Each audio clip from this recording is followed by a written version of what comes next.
그리스도 예수 안에 있는 성도에게 각각 문안하라. 나와 함께 있는 형제들이 너희에게 문안하고 모든 성도들이 너희에게 문안하되 특히 가이사의 집사람들 중 몇이지니라. 주 예수 그리스도의 은혜가 너희 심령에 있을지어다. 아멘. 우리 자리에 앉겠습니다. 다시 한번 인사 나누겠습니다. 말씀 가운데 은혜 되시기 바랍니다. 힘 얻으시기 바랍니다. 말씀 가운데 은혜 얻으시기 바랍니다. 힘 얻으시기 바랍니다. 여러분 혹시 뭐 덥거나 그러진 않으시죠? 춥거나 그러진 않으시죠? 네, 감사합니다. 더워? 벌써부터 은혜를 받은 거예요? 막 몸이 뜨거워져? 네, 저는 등짝이 정말 뜨겁습니다. 이해하실지 모르겠지만 뭔가 내 안에 역사하시는 성령의 역사인지 등짝이 뜨거워지는 건지 이렇게 만나뵙기 너무 좋고 감사합니다. 하루하루가 여러 일들 속에서 지내오셨을 텐데 그래도 오늘 주시는 말씀 속에서 하나님 은혜가 우리 안에 또 삶의 방향들이 좀 잡혀가면 좋겠습니다. 여러분 시작하기 전에 오늘이 무슨 날인지 혹시 아십니까? 응? 생일? 내 생일은 아니니까 중요하지 않아. 오늘은 다른 것이 아니라 빌립보서를 마치는 날입니다. 벌써 한 7개월, 8개월 이렇게 온 것 같은데 말씀 가운데 그때그때마다 주셨던 마음들, 생각들이 오늘 여기까지 걷게 한 것 같습니다. 오늘도 매듭 지으면서 우리에게 각자에게 필요한 말씀으로 찾아와 주시길 축복합니다. 먼저 우리가 오늘 읽은 내용은 문안 인사와 그리고 축도, 축원으로 이루어져 있습니다. 보통의 바울의 서신은 대략 이렇게 마무리되어져 가죠. 편지라는 그 형식을 바울이 준수해 가고 있는 것입니다. 여러분 신자로 살아간다는 것은 너무 초자연적으로 사는 건 아닙니다. 우리에게 준 현실과 그 틀에서 살아내는 것들을 배우는 거죠. 당시에도 이런 틀을 유지하면서 바울은 그 안에 복음을 담아내는 방식으로 주의 나라의 역사를 이루어갔습니다. 그렇다고 해서 현실적인 것만 추구했던 건 분명 아닙니다. 하나님의 간섭과 개입, 설명할 수 없는 하나님의 일하심도 바울은 늘 고백합니다. 우리가 무비톡 시간에 봤던 영화 바울 속에서 느꼈던 바울은 어떤 모습이었습니까? 여러분 믿음이 있어 보이던가요? 저는 가끔 보니까 이 바울이 믿음이 있나 싶은 생각이 들어요. 그런데 믿음이 있더라고요. 저는 그 모습이 우리의 모습이 되면 좋겠습니다. 지나친 확신은 믿음이 아닐 수 있습니다. 신앙과 신념을 때로는 우리가 헷갈릴 때가 있는 것이죠. 나의 신념이 믿음으로 여겨지지 않았으면 좋겠습니다. 우리는 알 수 없는 것을 지나친 확신으로 고백하면서 마치 자신을 하나님 편에 서 있는 자로 비춰질 때가 참 많은데 그러지 않으셨으면 좋겠습니다. 모르는 건 모르는 거며 알 수 없는 건 알 수 없는 겁니다. 다만 맡길 뿐인 것이죠. 저는 영화에서 바울의 그런 모습을 봤습니다. 우리에게도 그런 현실을 인정하되 그러나 또한 간섭하신 하나님의 초월적인 은혜도 인정하면서 좀 균형 잡힌 우리의 현실, 우리의 삶이 되시기를 축복합니다. 그러면서 이제 오늘 본문의 구절을 한번 따라가 보겠습니다. 우선 21절, 22절은 소위 이제 바울의 문안 인사, 마지막 인사를 담고 있습니다. 우리 21절, 22절 같이 한번 쭉 읽어볼까요? 시작. 그리스도 예수 안에 있는 성도에게 각각 문안하라. 나와 함께 있는 형제들이 너희에게 문안하고 모든 성도들이 너희에게 문안하되 특히 가이사의 집 사람들 중 몇이니라. 아멘. 우리가 먼저 21절 상반절 그리스도 예수 안에 있는 성도에게 각각 문안하라 라는 말씀을 먼저 주목해 보겠습니다.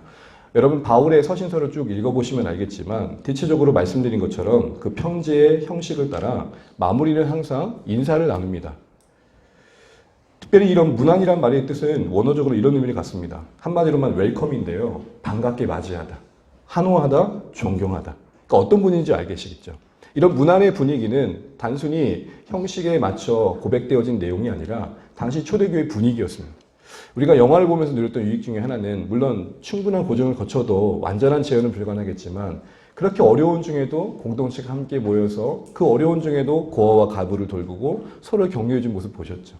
복음 때문에 다쳤던 마음과 상한 몸을 격려해 주시잖아요. 그런 게 문안인 거죠.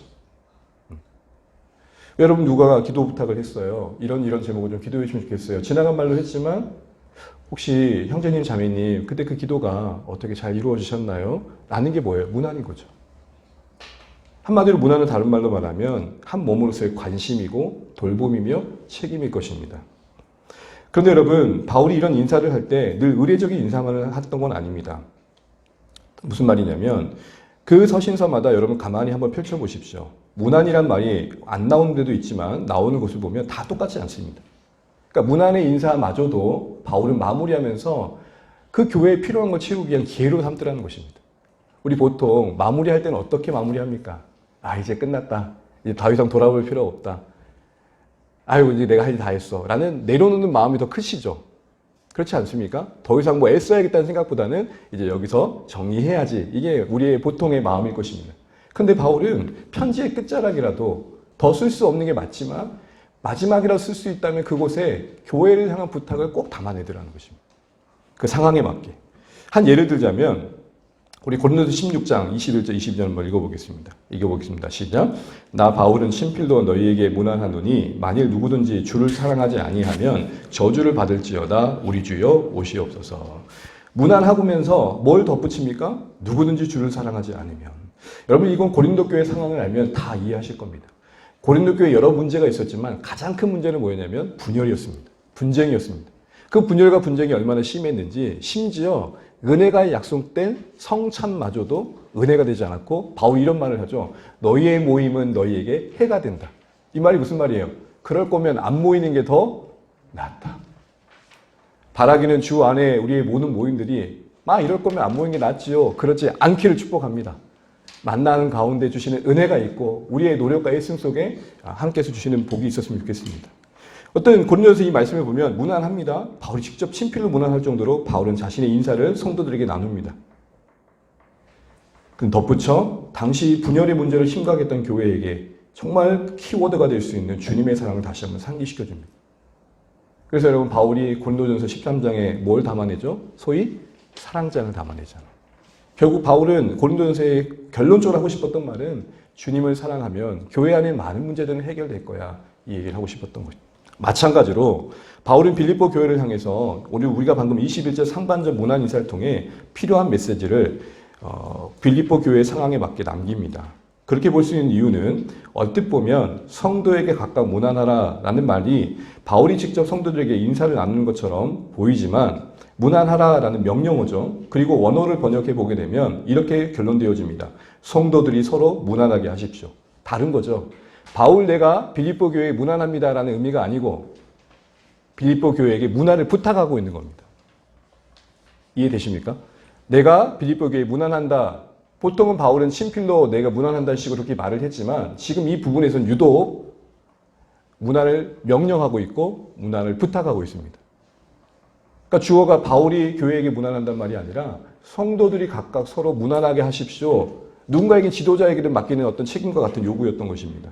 왜 그랬을까요? 바울은 보통 다른 서신에서 교회에게 직접 문안 인사를 전하는 것과 다르게 왜 성도 간에 서로 각각 문안을 나누도록 빌립보 교회 그 지도자들에게 부탁하고 있는 걸까요? 우리 잘 아는 것처럼 빌립보 교회의 문제를 좀 살펴보면서 문제 중에 하나는 뭐였습니까? 계속 나오는 말이 뭐였죠? 주 안에서 같은 마음을 품어라. 그 말은 무슨 말이에요? 서로 갈등이 있었다는 거죠. 성경에 특별히 언급되는 두 여인의 이름이 뭐였죠? 순두개와 유오디아죠. 근데 순두개가 말씀 순할 것 같은데 저는 순하지 않았던 것 같아요. 어쨌든 갈등의 관계가 있었던 것입니다. 빌립보 4장 2절 한번 잠깐 보시게 되면 내가 유오디아를 권하고 순두개를 권하더니 주 안에서 같은 마음을 품어라. 사실 이 메시지가 여러 모양으로 반복되고 있었죠. 여기서 우리는 바울이 빌립보 교회의 이 갈등이 이제는 봉합되었으면 좋겠다는 간절한 마음을 담아서 성도 간의 화해의 인사를 권면했던 것입니다. 결국 교회의 갈등을 염두한 마지막 권면이었던 것이죠. 끝날 듯 끝나지 않는 그의 권면 속에 정말 제발 좀 말씀대로 살았으면 좋겠다라는 애잔함이 느껴지지 않습니까? 누구는 이거를 높아심에서 하는 잔소리로 받아들일지 모르겠지만 바울의 교회를 향한 지극한 사랑이 담겨 있는 것이죠. 그러면서 이 권면과 함께 그게 가능하도록 교회 성도들에게 서로 이렇게 바라보도록 돕습니다. 그리스도 안에 있는 성도. 여러분 특별히 서로 무난하게 하되 성도에게 무난하라고만 하지 않고 그들이 서로 각자 그리스도 안에 있다는 것을 상기시켜준 이유가 뭘까요? 한마디로 그리스도 안에서 한 몸임을 잊지 말라는 것이죠. 정리하자면 빌립보 교회 성도들에게 너희가 예수 안에서 한 몸으로서 서로를 붙들어주고 격려해주고 보호해주는 그 문안의 관계가 회복되면 좋겠다. 이전보다 더 나아지면 좋겠다. 이런 얘기를 하고 있는 것입니다. 우리는 이 말씀에서 우리의 현실을 다시 한번 돌아보죠. 여러분 우리의 성도의 교제 참 소중합니다. 어느 목사님의 설교를 듣던 중에 그 설교 안에 그 목사님의 교회 이야기를 하시는데 이렇게 말씀하시더라고요. 여러분, 제가 최근에 한 권사님의 말을 들었는데요. 온라인 예배를 드리는 중에 참 이런 말을 하는 게 좀 저희 마음에 아팠습니다. 어쩔 수 없어 드리는 온라인 예배지만 그 권사님이 이렇게 말하더라고요. 지금 제가 재현하고 있는 겁니다. 목사님, 제가 온라인 예배를 드리면서 마음이 참 편해요. 교회 가서 있으면 상처받을 일이 참 많았을 텐데 온라인 예배를 혼자 예배 드리니까 참 좋아요. 근데 목사님이 그러더라고요. 그 말씀 드리면서 왠지 불편하고 씁쓸했다는 것입니다. 만나면 행복하고 만나면 좋은 것만이 아닌 게 분명 관계입니다. 그러나 적어도 성도의 교제가 어떤 의미인지를 안다면 우리 권사님이 그렇게까지 얘기하지 않았을 텐데 생각을 하게 되셨다는 거죠. 그런 면에서 우리 교회의 모습을 돌아보죠. 성도의 교제는 다름 아닌 믿음의 교제가 돼야 됩니다. 믿음의 교제라 하면 그 교제의 중심에 예수가 계셔야 됩니다. 우리가 서로 묻고 있는 이유가 예수님이기 때문에 그렇습니다. 여러분, 막말로 여러분, 저와 여러분들이 만날 수 있는 이유가 도대체 뭐가 있습니까? 지역이 같습니까? 학교가 같습니까? 그렇다고 나이가 같습니까? 아니, 제 말은 또래입니까? 라는 말입니다. 직장이 같습니까? 오직 예수 때문에 만난 관계입니다. 이런 의미에서 여러분, 우리가 주의해야 될 것은 성도가 그 맺은 관계가 의리에만 머물면 안 됩니다. 물론 자주 보다 보면 정이 들고 서로 좋아하는 마음이 있습니다. 근데 그게 성도의 교제의 본질이 되면 안 되죠. 의리는 좋을 땐 좋은데 갈등 구조에서는 심각한 고민이 될 수밖에 없는 것입니다. 그런 의미에서 주안의 교회는 주님이 중심되어진 그런 믿음의 교제를 갖고 갔으면 좋겠습니다. 우리가 시작할 때 첫걸음 내디딜 때 첫 모임에 제가 나눴던 우리가 함께 붙들었던 고백 기억하시죠? 우리를 불러 교제케 하신 주님의 미쁘심. 그 미쁘심이란 건 하나님의 신실함을 말합니다. 우리 각자의 마음을 두드림, 꿈꾸게 하셔서 우리 각자가 불러 모아 서로도 당신이 왜 왔는지 이유를 모르는 관계로 묶인 거죠. 적어도 우리의 출발은 적어도 의리가 아니었습니다. 네 가리 내 가겠다 라는 분 있으면 핸즈업? 아무도 안 계십니다. 오셔서 안 거죠. 어떻게 온 거예요? 그렇죠? 서로가 그런 마음으로 왔습니다. 그리고 믿음 안에서 이렇게 오늘까지 온 거라고 저는 믿습니다. 앞으로도 그 미쁘심 안에서 계획하신 그 목적과 은혜를 우리가 놓치지 않았으면 좋겠습니다. 더하여서 우리는 오늘의 현실 속에서 서로를 돌아보는 문안의 관심이 회복되면 좋겠습니다. 문안이라 하면 다른 말로 하면 관심이 그 출발일 것입니다. 관심. 그리고 그것이 기도로 이어지고 또한 기도하게 하신 하나님의 뜻 안에서 주시는 마음을 따라 순종일 것입니다. 성도와 성도를 서로 돌아보는 건 순종입니다. 왜냐하면 내가 저 사람을 섬겨야겠다는 마음을 주셨을 때 때로는 기꺼이 할 때도 있지만 때로는 고민될 때도 있잖아요. 적어도 보게 하셨고 듣게 하시고 기도하게 하셔서 품게 하신 마음이 있다면 순종으로 다가가셔야 됩니다. 여러분, 우리가 영화 바울을 보면은 알고 있는 내용이니까요. 바울이 눈이 이제 다메섹 도상에서 눈이 멀어가지고 금식을 하고 있는 중에 하나님 누구를 보내십니까? 아나니아를 보내죠. 아나니아, 그렇죠? 당시에 덕막이 있던 지도자 아나니아를 보냅니다. 그럼 당시에 근데 모두가 바울에게 간다는 것을 만류했습니다. 왜죠? 그렇게 교회를 핍박한 사람한테, 진멸한 사람한테 간다는 건 위험한 일이잖아요. 테러리스트한테 가는 거잖아요. 그래서 아나니아가 아나니아 그랬단 말이에요. 근데 갔어요. 왜요? 하나님 뜻에 순종. 문화는 순종입니다. 여러분, 이런 의미에서 헷갈리지 말아야 될 게 좋아하는 것과 사랑은 다른 것입니다. 사랑은 좋아하는 마음을 갖고 있지만 좋아하는 모든 게 사랑이 아닙니다. 왜냐하면 사랑이라면 적어도 의지가 동원되어지기 때문입니다. 그러니까 오늘날 젊은이들이 좋아하는 것과 사랑을 헷갈리니까 자꾸 헤어지는 거예요. 사랑은 좋아하는 그 이상의 책임입니다. 각오이며 결심입니다. 사랑의 마음이 감정을 충분히 이끌어주면 좋겠지만 때로는 그 감정이 따라오지 않을 때 사랑은 앞서야 됩니다.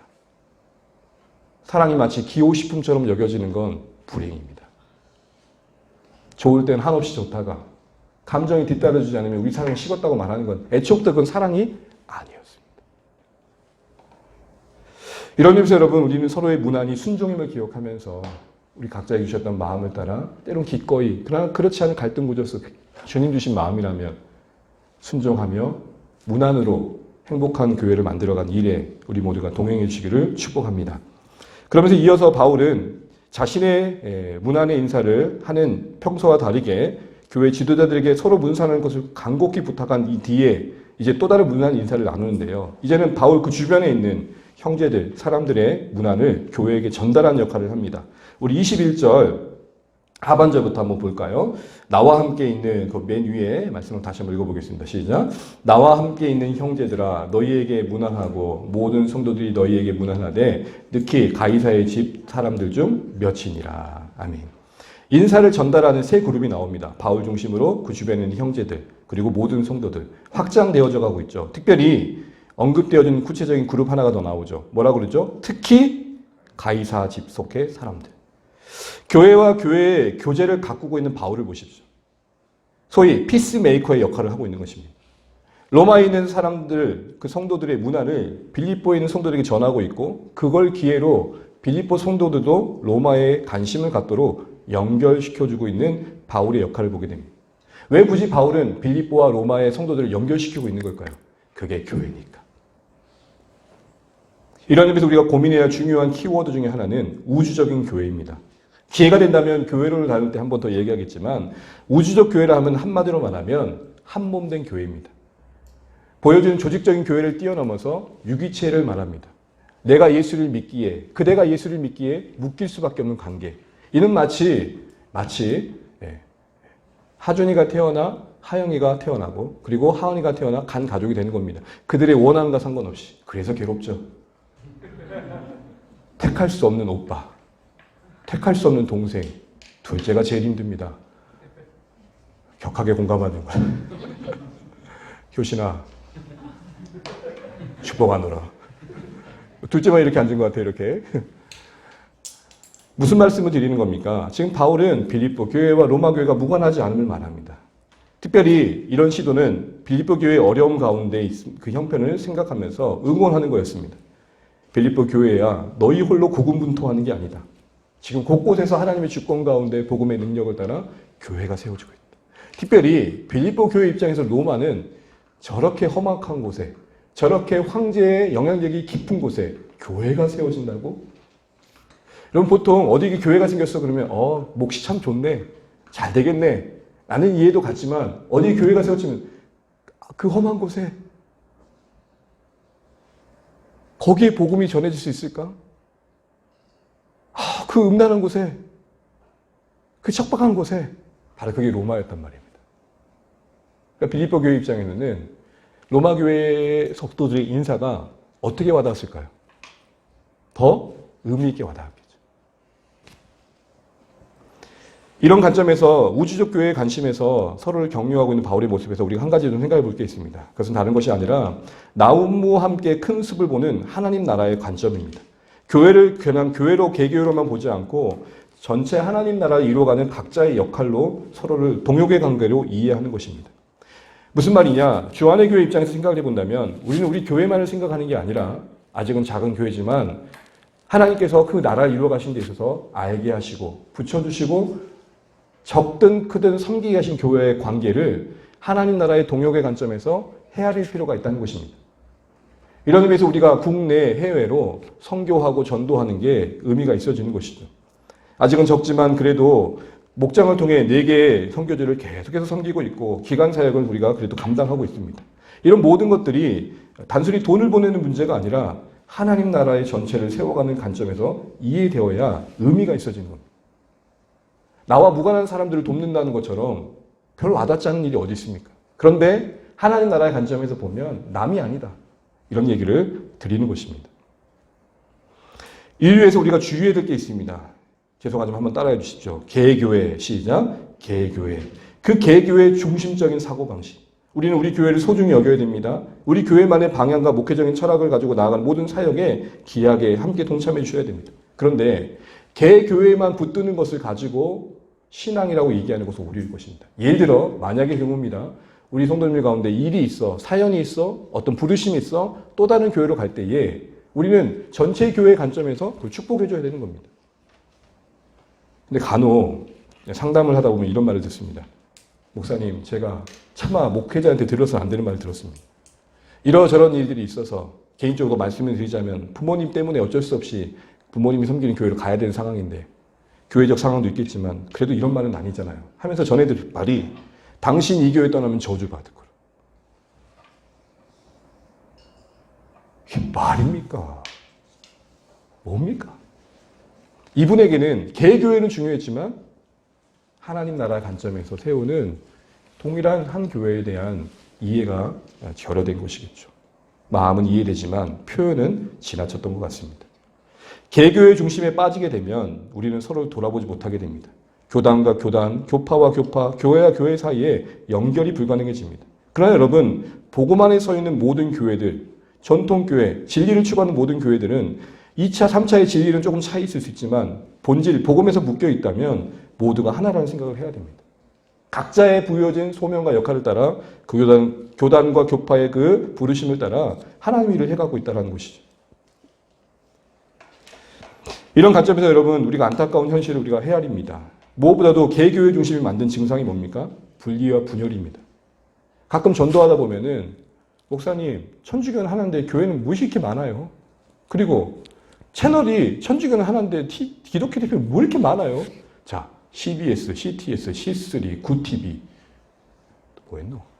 너무 많다라는 거예요. 도대체 어떤 게 기독교 방송이에요? 이렇게 물어보더라고요. 우리가 어떻게 설명을 해야 될까요? 교회 역사에 분리와 분열은 있었습니다. 동교회와 서교회, 동방교회와 서방교회가 나뉘기도 했었고 또 이후에 종교개혁 당시에 로마 카톨릭과 개혁교회가 나뉘기도 했습니다. 그러나 진리 때문에만 나눈 건 아니었습니다. 지역의 갈등 때문에, 정치적인 이유 때문에 끊임없이 나눴습니다. 좋게는 많은 가지에 열매가 맺힌다고 가지를 뻗어야 열매를 맺히니까 그렇게 된다고 말은 하지만 사실은 그 안에 숨겨진 욕망도 무시 못하는 거예요. 한국교회만 해도요. 원래는 장로교가 하나였습니다. 평양신학교 안에 한 공동체였다고. 그러다가 내내 내려오면서 통합, 고신, 합동 수많은 군소교단들이 일어납니다. 그러다 보니까 이제는 일주일 만에 목사가 되신 분이 생기는 거예요. 제가 진짜 그걸 알았으면 강주에서 여기를 엄청 3년 동안 그냥 농담인 거 아시죠? 그게 안타까운 거예요.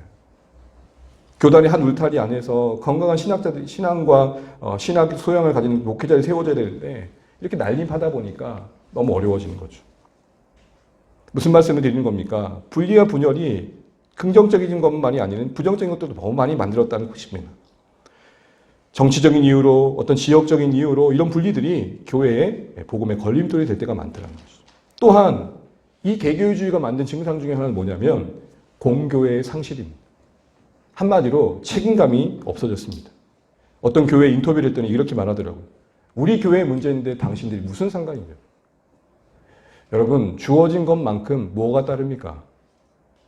책임이 따르는 것입니다. 공교회라 하면 우리가 한 교회에서 갖는 그 위치와 영향력이 공교회에 어떤 영향을 끼칠지도 생각해야 하는 것입니다. 한 메가처치가 선한 일을 위해서 열심을 내고 덕을 끼치면 얼마나 전체적인 목회 생태계가 아름답겠습니까? 가끔 선배님들을 만나면, 목회자들, 선임님들 만나면 다 이렇게 합니다. 저한테 이렇게 얘기합니다. 우야노, 어찌했을까? 각 지역이 다르니까. 연목사, 앞으로 목회가 쉽지 않아. 목회 생태계가 무너졌다는 것입니다. 누구 탓을 하는 건 아닙니다. 그러나 적어도 가진 위치만큼 소유하고 있는 것만큼 끼칠 영향력들이 선할 수 있도록 깨어 있어야겠죠. 우리 교회 문제인데 무슨 상관이냐고 말을 하는 것은 사실 책임의 상실인 것입니다. 그럼 우리는 어떻게 해야 될까요? 진리와 사랑 안에서 하나님 나라 세워간 일에 우리가 진력해야 될 것입니다. 우리에게 주신 역량만큼 품을 수 있는 교회를 품고 함께 가야 될 것입니다. 도시교회와 농어촌교회가 함께 가고 교거주교회가 함께 가는 그림을 우리도 한번 그려보면 좋겠습니다. 오늘 이 말씀을 준비하면서 내년 사역과 한번 맞물려서 우리가 정말 할 수 있는 교회를 한번 찾아가 섬겨보는 건 어떨까 싶은 마음도 해보게 됩니다. 물론 우리 모두가 함께 기도하며 구체화해야 될 것입니다. 본질적으로 복음에 대해 일치한다면 다른 차이는 사랑으로 포옹하는 것입니다. 근데 지금도 교파가 어디예요? 장로교입니다. 아유, 좋네요. 교파가 어디예요? 감리교. 말이 되냐고요. 감리교는 감리교대로, 장로교는 장로교대로, 침례교는 침례교대로 서로의 흠집을 복음이 같다면 그 외 변두리의 진리에 대해서는 용납하는 게 맞겠죠. 두 번째로 우리에게 필요한 이 개교의 지혜를 끼얹는 모습은 무엇일까요? 무엇보다도 사랑을 말하면서 그릇된 주장을 하는 무리들과의 진리를 포기한 하나됨은 분명 주의해야 될 것입니다. 우리가 직접적인 관련 없다 할지라도 큰 교회적인 측면에서 보면 요즘 시대적인 흐름 중에 하나가 뭐냐면 사랑이라는 이름으로 진리를 포기한다는 겁니다. 그래서 복음과 전혀 섞일 수 없는 수많은 종교들이 함께 연합해서 세상을 바꾸자고 말합니다. 이런 연대 현상들을 우리는 또 분별해야 됩니다. 정리하면서 여러분 우리가 우주적 교회에 대한 관심을 가지고 마치 교회 중심에서 바울이 빌립보와 로마 교회를 연결시켜줬듯 이런 관심에서 주 안의 교회가 할 수 있는 게 뭘까 다시 한번 고민해 보면 좋겠습니다. 그러면서 여러분 22절에 끝절에 특히 가이사의 집 사람들 중 몇이다라는 이름에 언급된 그 의도를 우리가 좀 생각해 볼 필요가 있습니다. 여러분 가이사는 로마 황제의 이름입니다. 마치 애굽의 왕 이름이 뭐였던 것처럼요. 왜 바로 말 안 하죠? 뭐라고요? 바로, 바로였던 것처럼. 바로가 황제의 직분의 이름이었던 것처럼 로마 황제의 직분의 이름 가이사로 불렸습니다. 근데 그의 직할 영지나 그를 돌보고 그와 관계된 모든 사람들을 가이사의 패밀리다라고 얘기를 했던 것입니다. 그 안에는 고관도 있었고 노예도 있었을 것입니다. 근데 바로 그런 이들에게 복음이 증거됐다는 것입니다. 당시에는 황제가 신이었습니다. 그러니 그 가이사 집 사람들에도 신은 누구였습니까? 황제였습니다. 오직 황제에게만 무릎 꿇었던 그들이 예수의 복음을 듣고 예수께 무릎 꿇는 일이 일어남을 바울이 지금 얘기하고 있는 것입니다. 질문입니다. 왜 이제 인사하고 마무리되는 이 말미에 특히 가이사 집 사람들을 언급했던 걸까요? 특히라는 말에는 어떤 의미가 있는 겁니까? 강조 의미가 있는 거죠. 어떤 강조가 있을까요? 빌립보 교회에게 다시 한번 상기시켜 주었던 게 있는 것입니다. 빌립보 교회 성도들에게 로마 교회 사람들을 이야기하면서 이 가운데 가이사의 직접적인 영향력을 갖고 있는 사람들 중에도 예수 믿는 사람이 생겼어. 이 얘기를 하면서 알려주고 싶었던 게 뭘까요? 저는 한 3가지 정도 있다고 봅니다. 첫 번째는 교회의 보편성입니다. 다른 말로 그리스도의 몸에 들어올 수 있는 구성원들의 다양함입니다. 당시에 말씀드린 것처럼 로마 사람들, 특별히 그 안에 있는 고위급 사람들, 빌립보서 1장 13절에 보게 되면 시대에게 자신의 매임이 드러났다고 한다면 군인들, 어쨌든 좀 더 복음과는 전혀 거리가 멀 만한 사람들이 들어왔다라는 것입니다. 여러분 교회의 보편성, 다양성은 뭘 말하냐? 다른 말로 말하면 큰 그 몸 안에 다양한 시대, 다양한 지역의 다양한 계층의 사람들이 들어올 수 있다는 것입니다. 예수님을 믿고 하나님 사람들에는 있어서 제한이 없다는 것입니다. 다른 말로 말하면 하나님의 부르심의 부요함을 말합니다. 차별 없음을 말합니다. 그 부르심의 차별 없음 때문에 우리의 모습이 우리가 이곳에 속하게 된 거죠. 만약 하나님이 그 어떤 기준을 가지고 부르셨다면 우리가 이곳에 있을 수 없었음을 얘기하는 것입니다. 그래서 여러분 에베소 3장 19절에 보게 되면 그리스도의 사랑의 너비를 말합니다. 너비는 뭘 말할까요? 팔을 벌릴 수만큼 벌려보십시오. 그 벌릴 수만큼 벌리는 그 품 안에 하나님께서 구원하시고 난 자를 안고 계시다는 겁니다. 그 안에 제한될 수 없다는 것입니다. 이게 하나님의 어깨의 넓이라면 적어도 우리도 이걸 따라가려고 노력해야 된다는 것이죠.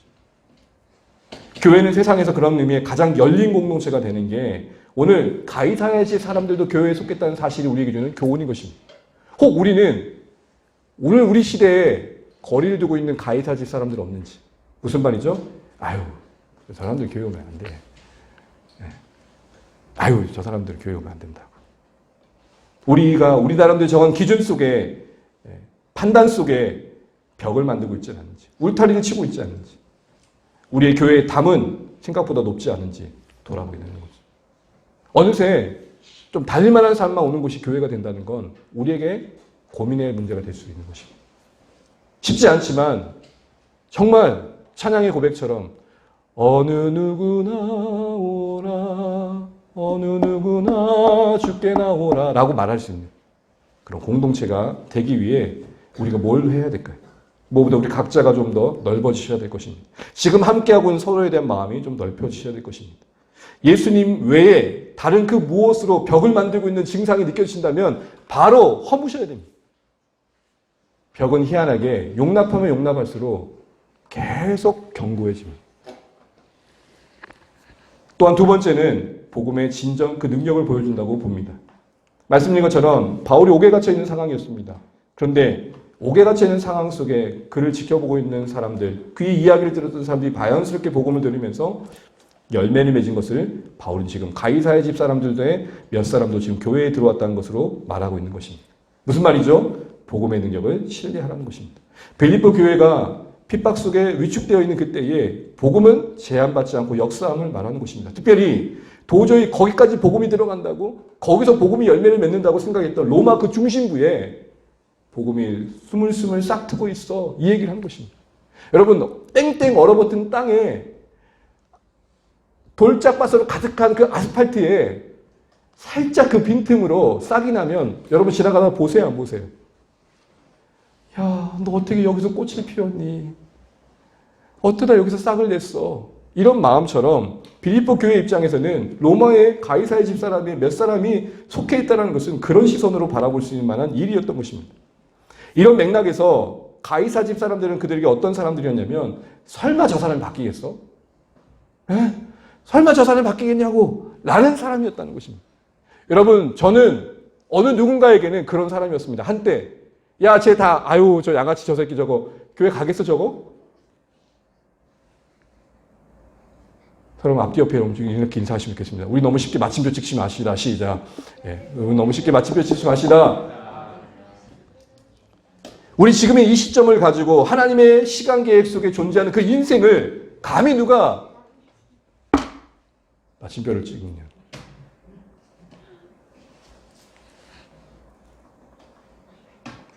마지막 세 번째로는 옥에 갇혀있지 않았다면 만날 수 없다는 점에서 하나님이 빌립보 교회 성도들에게 허락하신 일상을 어떻게 살아야 될지를 보여주는 것입니다.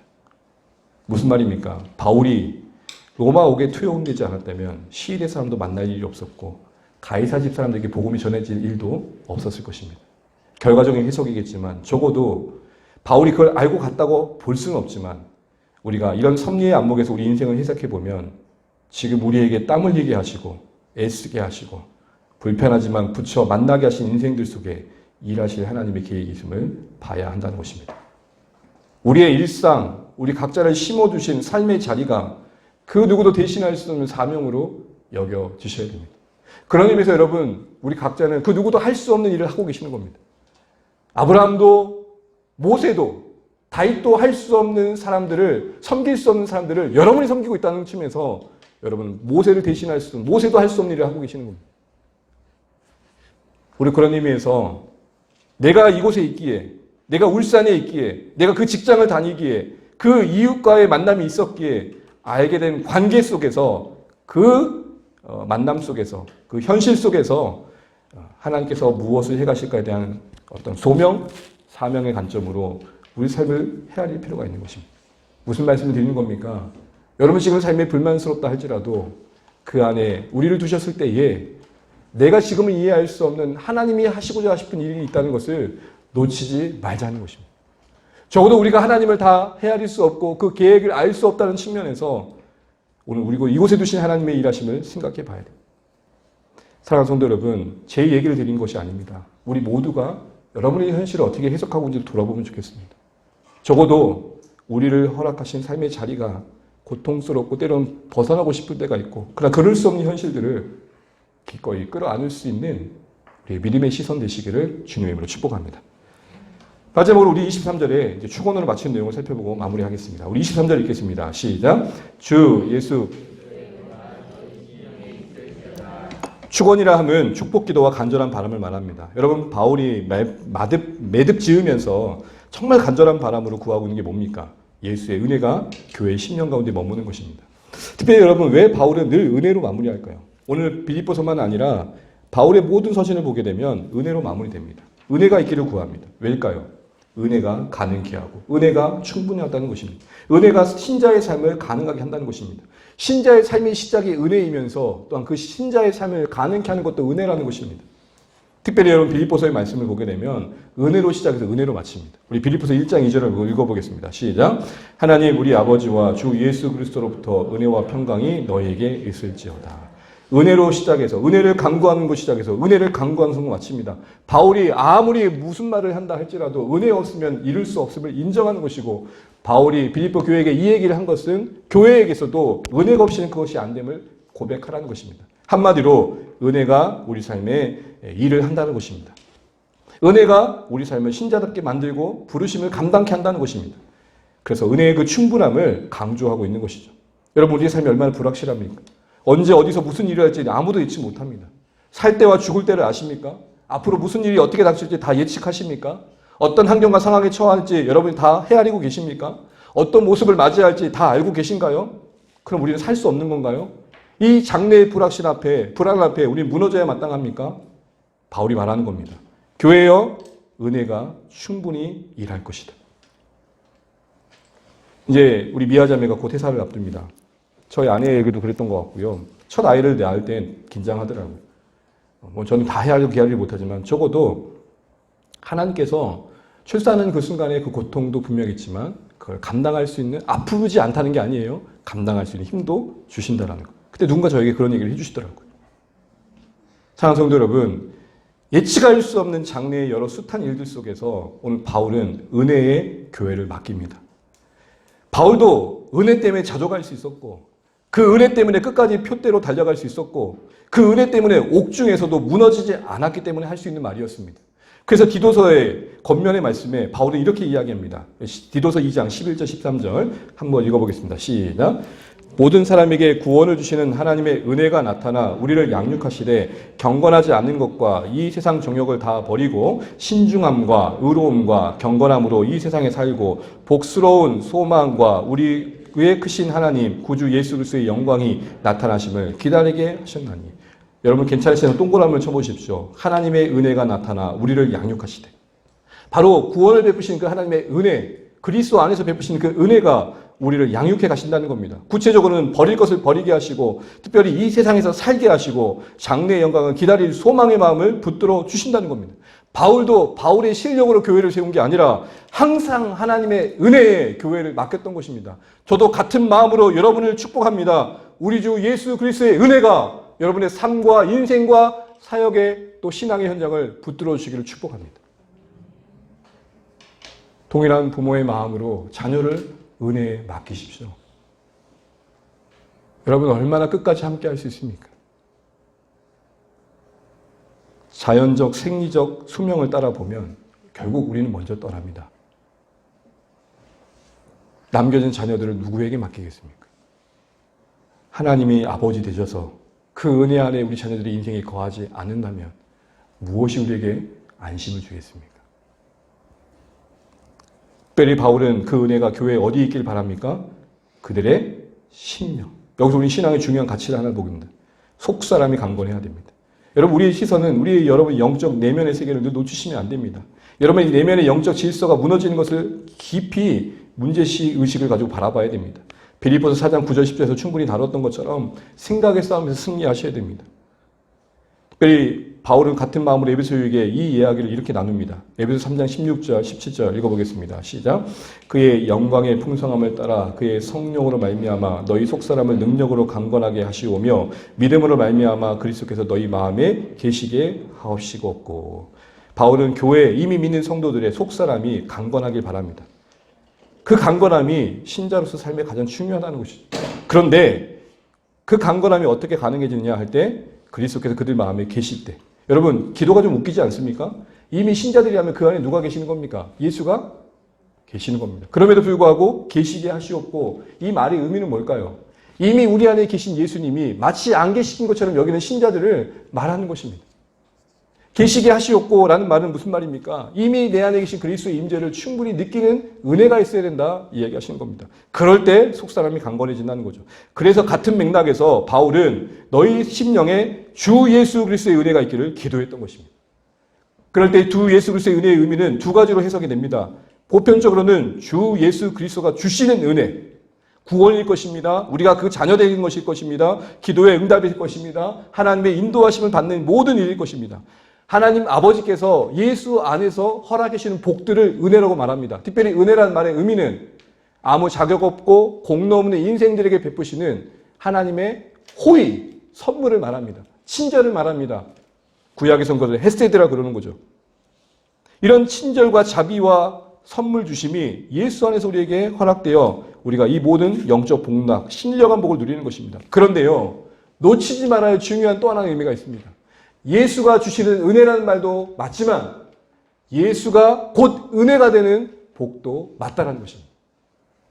예수가 주시는 은혜와 더불어 오늘 바울이 교회의 심령 가운데 세워지길 바랬던 건 무엇입니까?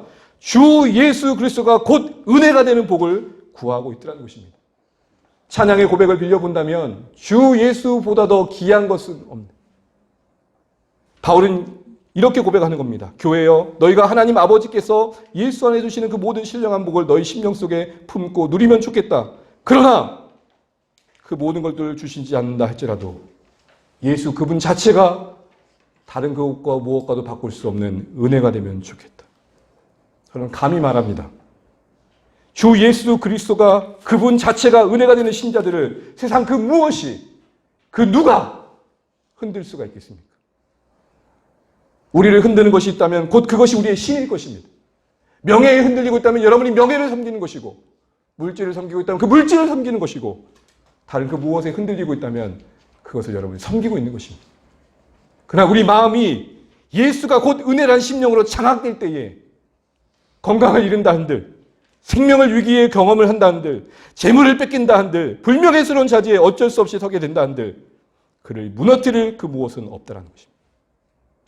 예수님 그분 자체가 은혜가 되는 복을 우리 모두가 구하시기를 주의 이름으로 축복합니다. 어그러진 이 세상 속에서 예수로 말미암아 얻는 복만을 구하다 보면 그것이 주어지지 않은 우리 현실은 늘 고단하고 괴롭고 이게 뭔가라는 생각 속에 흔들릴 수밖에 없지만 죄인된 내 인생 가운데 영광의 하나님이 아들 되신 그 하나님이 우리와 같이 되셔 자신을 주신 사랑 안에 내가 붙들려 자녀된 그 자체가 은혜가 되는 심령들에겐 그 무엇이 더한들, 그 무엇이 빼앗긴들 그 중심을 잃을 이유가 없다는 것입니다. 목회자인 저 자신뿐만 아니라 우리 모두가 다른 그 어떤 것에 마음 두지 않고 다만 예수가 은혜이고 예수가 주되심이 은혜이고 예수가 그리스도로서 영원히 왕 되어주시고 선지자 되어주시고 제사장 되어주셔서 우리를 끝까지 붙들고 계시다는 이 사실이 은혜가 된다면 세상의 그 무엇이, 세상의 그 어떤 칼부름이 우리의 생명의 목에 위협을 가한다 한들 예수를 부인할 이유가 없다라는 것입니다. 바울은 오늘 이 말씀으로 빌립보 교회에 대한 권면을 매듭짓고 있는 것입니다. 단순한 상투적인 인사가 아닙니다. 교회여 너희를 교회되게 하는 것 은혜이다.